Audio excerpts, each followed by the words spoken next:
Let me fancy you for a moment. Tell me if you have heard these comments before. Blank is so unoriginal, it takes from blank and isn't new. Wow, did blank really just steal from blank? What a ripoff. Blank follows blank verbatim. Same characters, same plot, same everything. It is just a worse clone than blank, which is perfect in every way imaginable, and this stupid series doesn't hold a light to it. Ripoffs, knockoffs, clones, etc. are something people constantly talk about when comparing series to one another. Similar character designs, following the plot beat by beat, or maybe a general premise would lead to these conclusions. As a result, people would not trudge any further with the series because they want to see something different, innovative, that no one has ever done before. Yet, on further look back, many series follow a similar pattern or have direct inspirations.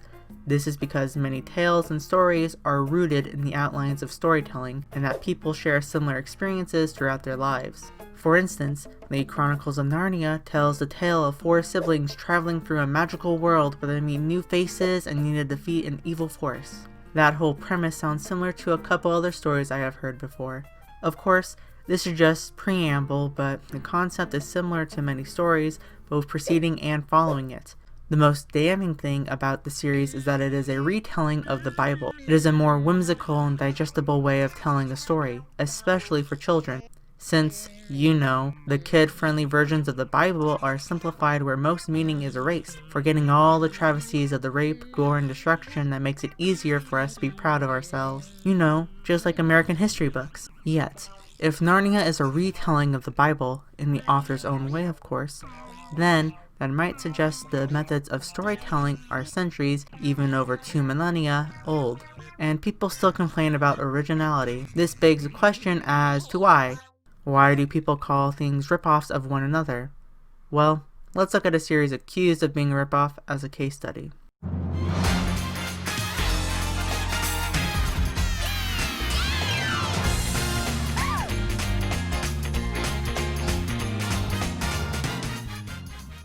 Kemeko Deluxe is a manga series created by Iwasaki Masakazu, first published in Dengeki Comic Daioh in 2005, before transferring over to Dengeki Daioh in 2008. Its first chapter offered a wacky concept with an insane cast unlike the series people have ever seen before. Somehow, it would draw ire from fans for being a fooly cooly ripoff. Fans would point out many similarities to the property, listing several striking comparisons in the first few chapters, appearing more than just an homage to the series. It seems the entire idea stemmed from Fooly Cooly. The series premise is, well, let's see if you can notice anything familiar. It follows an average boy who lives with his younger sister and mother, who is a mangaka. They live in a large city, dominated by electronics, where a large entity sits in the middle of the city, towering over the population. This entity mysteriously appeared there one day and serves as an antagonist and focal point of the story. This boy attends school with a brown-haired girl he has known since childhood that is anything but unhealthy. Then, there is his bespectacled best friend that is very lewd and jealous of the main character's interactions with the female sex. Another female classmate with blue hair, who acts very mature for their age and knows a lot about adult things, joins in as well. This same girl comes from a family with political power in the city and regularly engages in meetings with high-profile companies, including the one in the middle of the city. One day, this boy's life is flipped upside down when a pink-haired girl riding a mechanical vehicle runs into him. This girl turns out to be from outer space and came to the boy to retrieve a power they hold that can destroy the world. The aforementioned entity also desires to have this power that lies in the boy, so they begin a tug-of-war over it for their own reasons. However, if the boy activates the power, he becomes a silhouette of his former self, with large, glowing white eyes, and wields power unimaginable to the masses, which requires it to be shut off from either party. Meanwhile, a bureau from outer space that serves as an intermediary watches this unfold, while intervening into the circumstances involving this boy and investigating the antagonist's presence on Earth. One character in this organization routinely comes into this boy's life to steer him towards the right direction, but only the future knows what's at store. Now, where have I heard that premise before? Obviously, this is conjecture, but stories will have many underlying similarities. Yet, there are those strange instances where it treads into the uncanny, Valley, the place you think you've seen it before but can't quite place where. There'll be carbon copy ripoffs just like those straight-to-DVD movies based off Disney animated features, and therein lies the middle ground between them, where you can't quite place if it is inspired, a derivative, or something else. That is where Kemeko Deluxe falls in, because, you see, the similarities go much further than appearances, like a protagonist's appreciation of different hats. First, the names of the characters are similar to those in Fulikuli. For instance, Naota Nandaba in Fulikuli and then Sanpeita Kobayashi in Kemeko Deluxe both have the kanji for ta or big at the end of their first name. This would prove to be a repeating pattern. Haruko and Kimiko, Mamimi and Azumi, and so on. Additionally, in Fulikuli, the characters have their names in katakana except for the last one of their first name. This is a stylistic choice and serves as a reminder that the story is about puberty from Naota's perspective due to him still being a child, which is what Japanese school children practice doing when writing.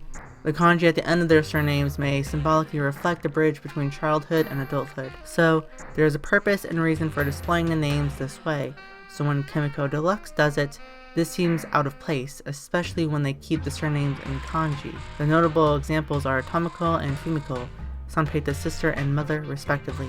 Another name related is MM.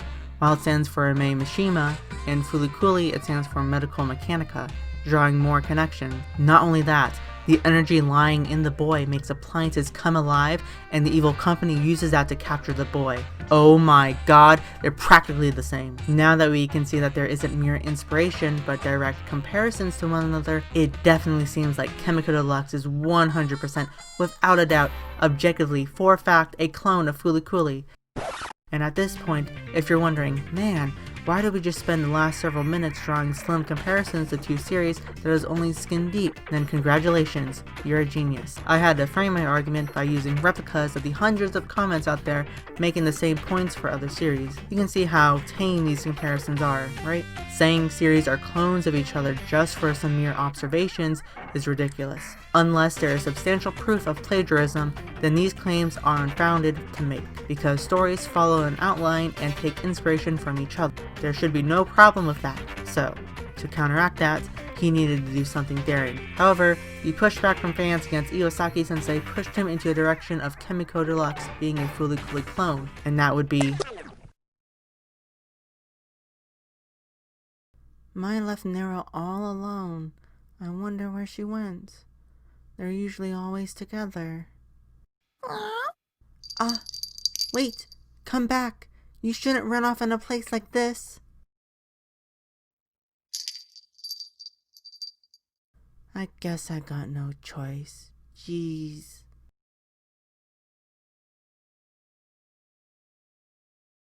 I keep going in deeper, but amazing. I didn't know a place like this was in the lab. Just, where am I? Wait! I'm lost again! I'm lost! I'm scared! Jeez, what do I always get myself into? Stupid, idiot, moron. Sanpeita-kun. Jeez, so you were hiding over there. Ow, ow, ow, ow. Where is this place?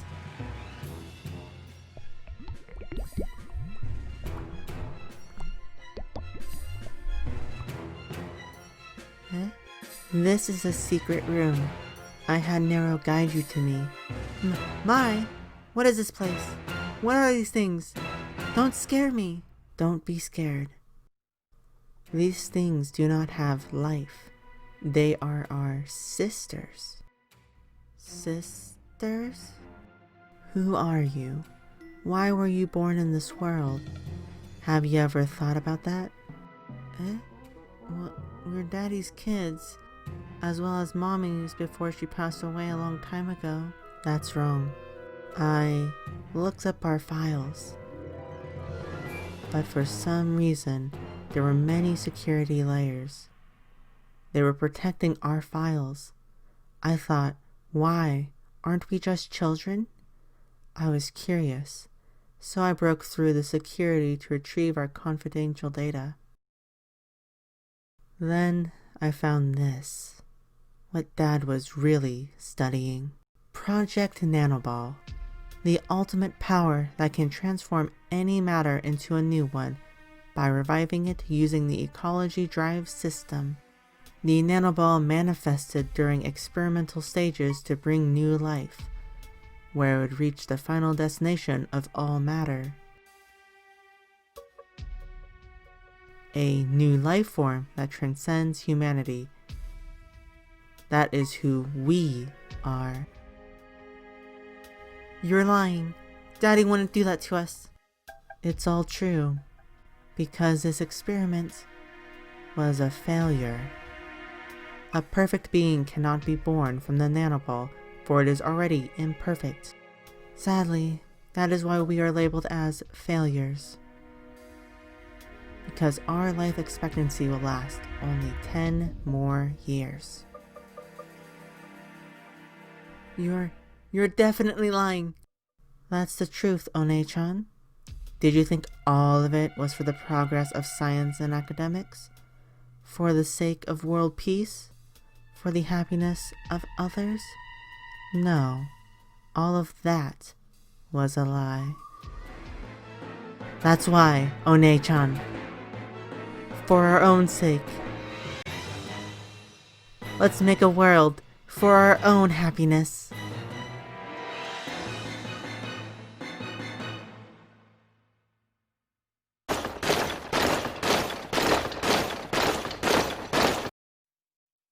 Yes, MM is an artificial clone. Strangely, the story makes it seem like she is the original or firstborn, where she receives the number 01, considers Mai her little sister, and is the one that got to go outside before her. However, if you look closely, MM has this antenna which is observed in all the clones, but Mai doesn't have it, at least since growing older. Additionally, we can see in Mai's file she is labeled 00, proving that she came first. This can be further represented by their names. MM stands for Mishima Mei, but her twin sister, Mishima Mai, shares the same initials. It should be of no surprise that they share the same name as well.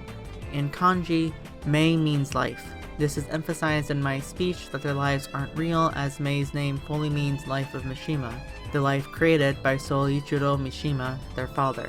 This pain is expanded upon when we look at Mai's name in kanji. If you look closely at the name, she contains the same kanji as Mei for life at the end. Then, the new kanji added to the beginning makes it Mai, where the kanji is normally pronounced Shin and means truth. Thus, her name fully means the true life of Mishima. It creates a sense that they are property to be used and not actually alive. Additionally, it likely means Mai is the first creation by being the true version, and Mei is the second or fake version. This brings up the issue of the other versions, the clones in the tubes that are technically not alive. It is unknown why they aren't alive while Mai and Mei got to develop, but it goes to the idea of being imperfect. Soichiro Mishima considered the project a failure because they could not replicate a new life form beyond humanity, and this can lead to some personal resentment from Mai, where she views herself as imperfect. The research strived for the perfect being, and she was created as a result. Since they labeled it as a failure, she considers herself one in relation to the project. She makes it her goal to prove that she is perfect by creating a perfect world using the nano ball. This is misguided though, as she was a success along with Mei, for they actually got to live unlike the rest of their sisters. Sadly, in part of this misguidance, her plan of a perfect world for a perfect being manufactured many atrocities, furthering the imperfect world. This comparison of perfect versus imperfect may suggest a theme with Kemeko Deluxe. For this next correlation, I will say Mai is the Fulikuli representative and Mei is representing Kemeko Deluxe. When people compare two series, they often say one is perfect, a holy property that does no wrong, while the other is hot trash garbage that needs to be eviscerated. In this case, Mai is the original Fulikuli, something fans say is perfect and shouldn't be replicated, especially with those sequels. In relation to Mai, it is because she is technically the first creation, and her name means true life or the original, meaning Mei is the knockoff following her. Since Mai is the antagonist, her goals are similar to Medical Mechanica's and Fulikuli. She wants to create a perfect world, while Medical Mechanica wants to smooth out the earth to eliminate wrinkles. While it is an allegory for the brain, if you think about it, smoothing out the grooves on the planet will make it a perfect sphere, in a sense. So there is this goal of perfection, both of which is inherently imperfect due to nanoballs' properties replicating matter with short life and being uncontrollable, and then the brain allegory making people less intelligent for having smooth brains. Then Mei is Kemeko Deluxe, obviously following what FLCL is doing but going against it. Since she defeats Mai to save the world, she sets herself apart from her clone in her own way. Even though Mei looks exactly like Mai, she is still different based on her actions. Unlike the toxic behavior from Mai to defeat her clone, Mei embraces Mai in hopes of living together on good terms, an idea which can be said for many stories out there. As I mentioned previously, people label different series ripoffs or clones of one another based on loose juxtapositions. These stories follow an archetype, more specifically the hero's journey, the 3 or 5 act structure, or the dramatic structure. So, while certain arcs may appear similar in nature, they are saying something profound that the audiences can lose sight of in the message. It is reminiscent of songs using the same 4 chords. They may sound similar, but they make alterations to convey a new message, yet this can fall on deaf ears. Funnily enough, this type of repurposing work is because people are familiar with them. Series are ingrained with this notion of doing what is familiar, especially when publishing something. When something popular comes out, companies look to piggyback off the success with their own derivative. When Sword Art Online popularized VR game light novels, books started popping up in the same genre. When League of Legends and PlayerUnknown's Battlegrounds released to positive fanfare, developers tried creating their own MOBAs and battle royales. People want to see something familiar so they feel safe when choosing their next option. Heck, this is why recommendations exist, for people to suggest things you may like because it is similar to another product. This can explain how many properties exist when they are familiar, due to popular trends or inspirations from the stories of our past. When it comes to these type of topics on the series being the same, Kemeko Deluxe embraces this notion of being a clone to say a message. While Mei and Mai may look the same, walk the same, have the same DNA, their actions and experiences are different. Likewise, for series being labeled a clone or a ripoff, while they may be fundamentally the same, the messages they send to the audience will be delivered and received differently. This makes them different from the quote-unquote original by having a different message, a unique delivery of a premise, or making a new installation to the world building to comment on something. Each and every series may be rooted in the same archetype, but that doesn't mean they don't offer something new to the table. It is the whole nature versus nurture debate. It isn't what you were born as, but what you choose to do. You know, don't judge someone for the color of their skin, but the content of their character. Martin Luther King Jr. Although Kemeko Deluxe and FLCL may appear interchangeable, each series does something different to set it apart. The latter explores puberty, adolescence, and stupidity, and the former examines cloning and mass production in multimedia while commenting on the nature of life.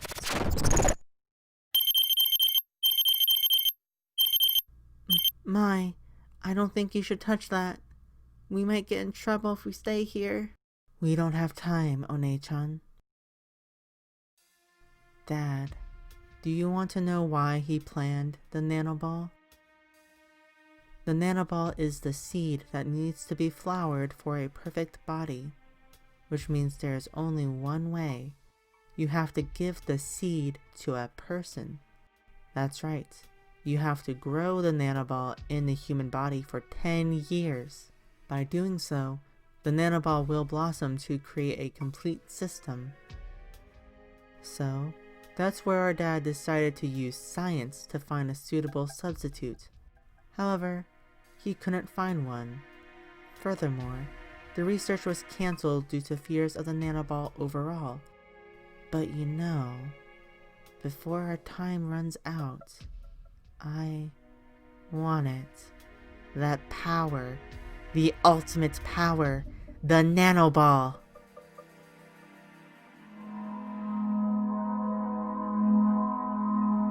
Amazing. It sure is pretty. I broke through the final protection wall. Go on, One-chan. Touch the nanoball. For the sake of our happiness. Don't do it, Mei. Daddy! Mei. Mai. You must never touch that. That invention is a failed product. Even if it is perfected, there is no guarantee that humans can control it. If you fail to control it, it is dangerous enough to erase stars. But you hid it. What do you have to say by saying it was for the happiness of others? We were created by human hands. a being to transcend humanity, yet we are imperfect. How can we be happy then? I see. The two of you learned the truth. You heard him. Now you know the truth, One-chan. Hurry and touch the nanoball. That power will be ours. We will be reborn as the perfect beings that surpass the walls of imperfection. Stop. Don't touch it, May. You will never get true happiness that way. Daddy. Everyone at the lab. Izumi-chan. Sanpeita-kun. I truly want everyone to be... What the? May. It appears that the nanoball resumed activity in response to making contact with the life born from it. It's corroding and getting out of control. May, I'm coming to save you now. Mai, hurry up and get out of here. What's happening? My memories are leaving me. Stop it. These are my precious memories. I don't want to forget. Don't leave me!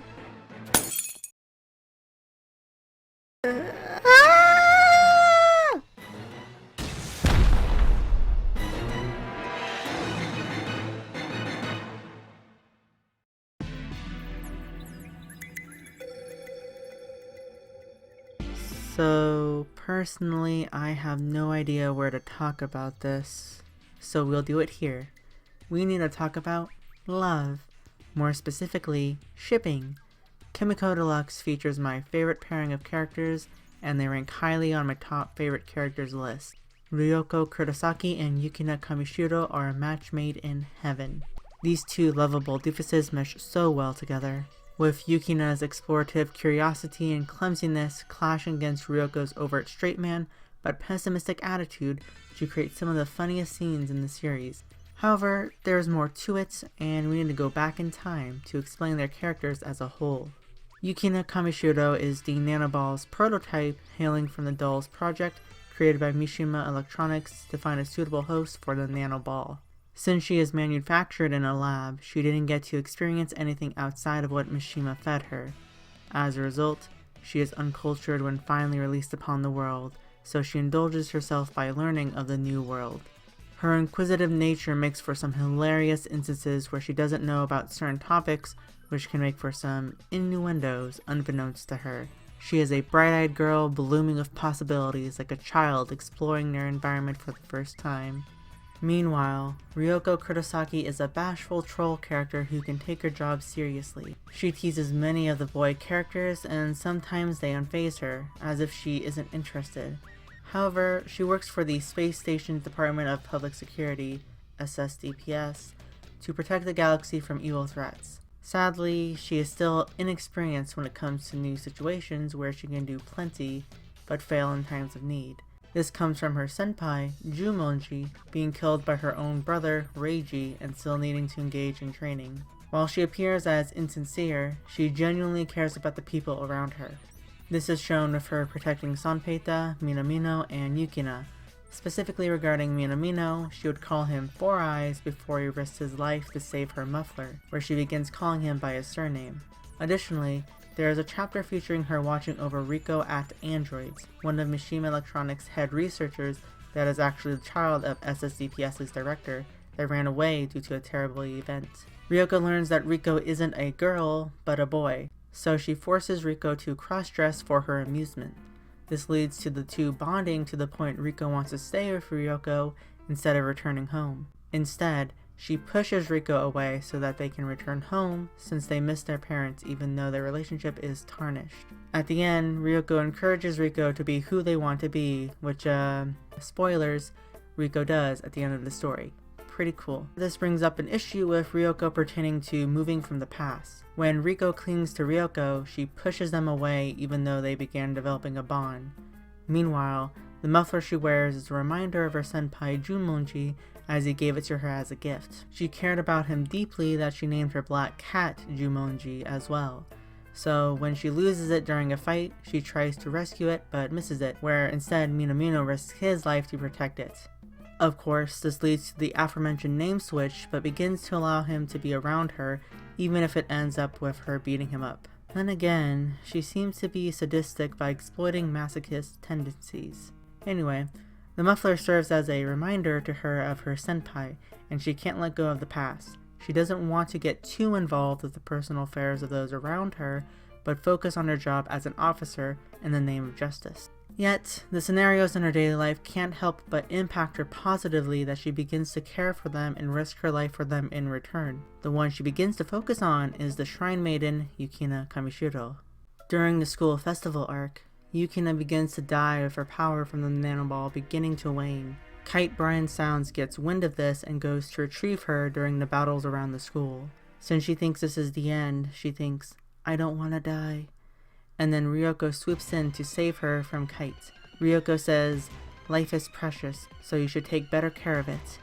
This line is a catchphrase of hers, as she says it multiple times to people in the series, as if they are actually throwing it away, likely stemming from the death of her senpai because he used his to protect her. Kite flees, not wanting to get in a fight with an officer, and afterwards, Yukina says she thinks of Ryoko as an important friend as well, and that she loves her, leaving Ryoko in a stunning blush expression that is drop-dead adorable. From this point on begins their relationship with one another that is so sweet, charming, and ridiculous all at the same time. Their chemistry together is impeccable with how well they work with each other. They begin to hang out more, most notably a chapter dedicated to Yukina cleaning Ryoko's apartment with her, but it has Yukina bidding farewell because she thinks she causes trouble for others, so she wants to leave the city. But Ryoko dirties her clean room to give Yukina a purpose to return and stay in the city. Funnily enough, Yukina appears to not know what to do with garbage because she took several things with her, most notably Ryoko's panties, that she proudly wears to school the next day. She exclaims that her bond with Ryoko has deepened, showing them off, and having Hayakawa and Minamino convulse in the background from this revelation. Something else of note is that Ryoko confronts her brother during these chapters, and right before he finishes her off, Yukina jumps in to protect Ryoko, saying the same phrase to her when she protected Yukina. This creates a nice parallel between the two, with them risking their lives for each other and giving each other a purpose in return. Finally, during the penultimate arc on the trip to Akebono Land Resort, the gang enjoys themselves by going on various rides. The day before though, Yukina lists all the attractions she wants to visit, so when they arrive, Ryoko is excited to do all the activities with her, and lists all the ones Yukina said to display she was actually paying attention. At the end of a relaxing day with friends, Yukina buys this mask, which I think is a reference to Princess Mononoke, but Mishima performs their endgame by awakening Yukina to force her back onto their side. Ryoko attempts to rescue her, but fails, so she picks up the mask that she bought and brings it home with her. She has it next to where she sleeps and serves as a reminder to not only rescue Yukina, but that she is an important friend to her as well, which makes it even more painful when the alarms ring and Kurosaki heads to fight Yukina. She doesn't want to, but knows that it needs to be done to save the world, and maybe even Yukina herself.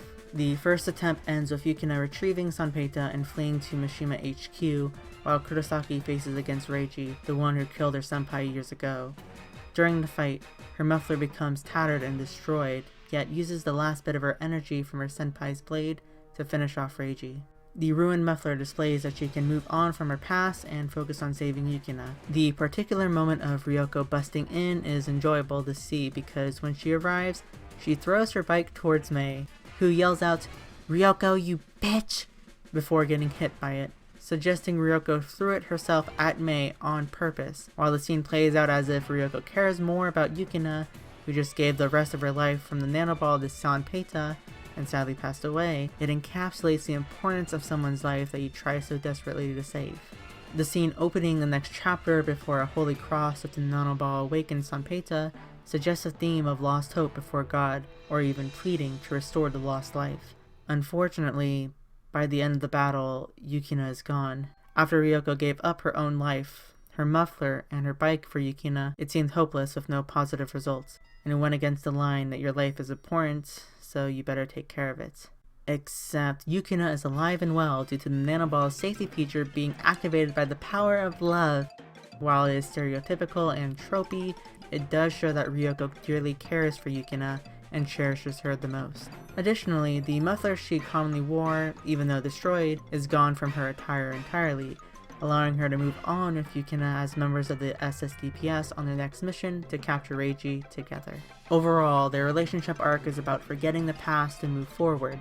Yukina suffered trauma from the Dolls Project, and it led to issues around her that she blames herself for, where she wants to leave the city. Meanwhile, Ryoko lost her senpai, so much so that she kept things around her to remember him by, but that forced her into a position where she pushes away others to not become attached to them. Both characters attempt to isolate themselves, yet they find solace in that feature to come together and appreciate the life they have. Furthermore, the people in Akebono City impacted them to the point of risking their lives for the city, where they can now go on interstellar adventures together. It shows no matter where you are in the universe, you have a right to live.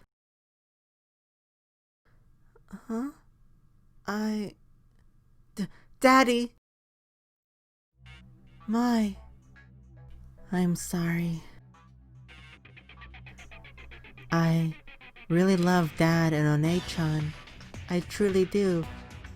But as long as this continues, I will continue to suffocate the fact he created us. To live in this imperfect world, I absolutely hate it. Yeah?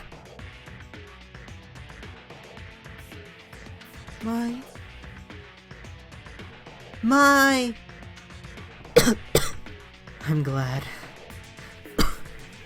I wouldn't want to see Mai casually leave us behind. Daddy, are you okay? You have to hurry up and get out of here by yourself. What are you saying, Daddy? We'll leave together, but I don't know where we'll run to. Here, this is your precious treasure, right? My diary? I'm sorry.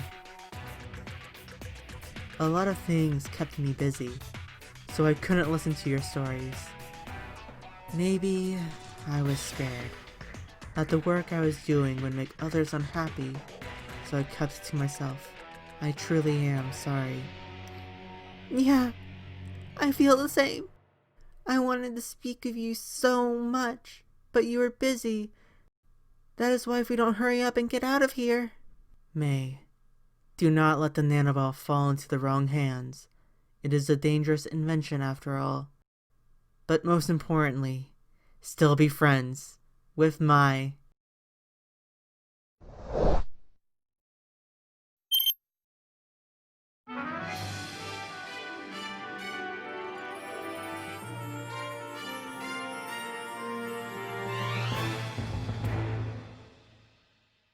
Daddy! Yeah? I don't. Let me go. Daddy! Daddy!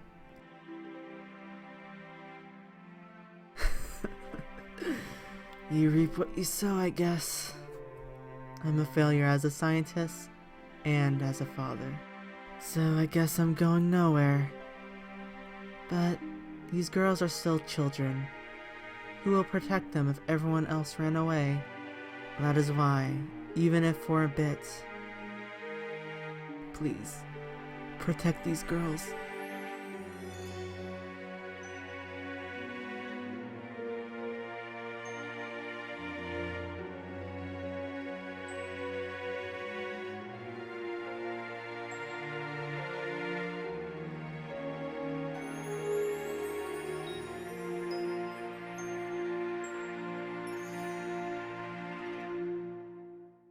August 5th. Today, I played with Sanpei-kun and the others. Sanpei-kun is a little clumsy, but he always cheers me up. Eee!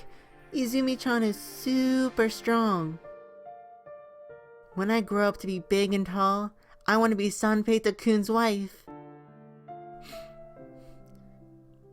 What should I do?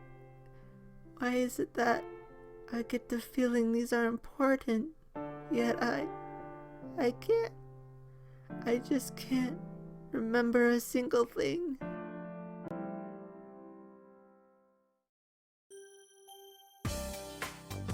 While this retrospective focused on multimedia clones being inspirations of other properties to expand upon ideas and find themselves in the process, I think the overall theme of Kemeko Deluxe is life. Throughout the entire series, life is constantly mentioned. Several characters compare life to many things, such as a river, a city, a video game, and even a sprout, which is symbolic in its own right. Other characters talk about the importance of life and how it plays out. Then each character focuses on some form of life that prevents them from living. Sanpeita is haunted by the event from 10 years ago and the Nano Ball.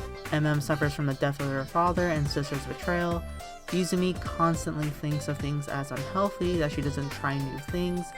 Ryoko becomes too attached to her senpai that memories of him define her and pushes away others, and Yukina was raised in a lab for someone's plan that she tries so hard to separate herself from. So much so that she attempted to get herself killed and flee from the city. Then there is Misaki and Miura, two sisters that can't be with one another due to a strict family conduct. The Hayakawa family rejected and disinherited Miura because of her interest in anime, manga, and cosplay. Meanwhile, Misaki is forced to leave the Hayakawa household by doing business meetings at the age of 16. These characters lost the fulfillment of living life, which is why the chaotic nature in the series exemplifies what it means to be alive, because they're trying to break away from those shackles. Finally, and most obvious, is that Mei and Mai both mean life, where they were created as perfect beings but have a short lifespan.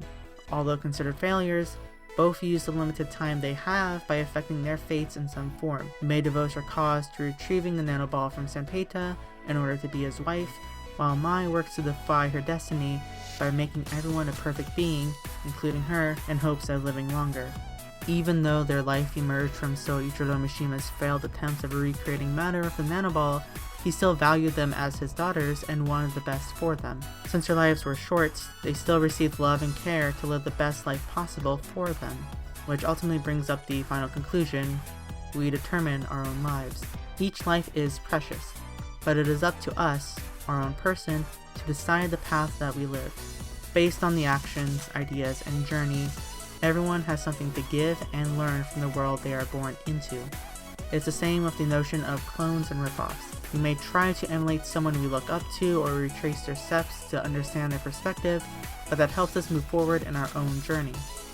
Just because things appear similar doesn't mean they are the same. Look at what each story is trying to convey or explain rather than pushing it to the side because it resembles something from the past. It may offer more intrigue than at face value. So just remember that each life, each story is precious and should be cherished in its own right. Welcome to the end card of this video. Thank you for watching, and I hope you enjoyed this retrospective. This is the 5th and final retrospective I planned 2 years ago, so it is great and relieving to see it completed.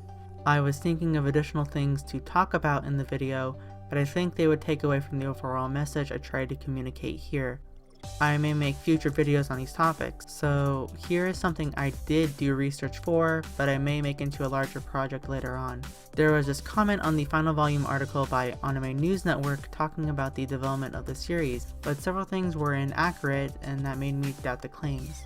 I found that on director Tsutomu Mizushima's blog, he specifically requested members from Bokusatsu Tenshi Dokuro-chan's staff to work on Kemeko Deluxe for a similar feeling, which he also directed. Regarding the second season, he was really hoping for one, but the disc sales didn't look promising. Unfortunately, it seems like we won't get one. On that note, the production was indeed hampered, but by an unlikely culprit, for at least some instances.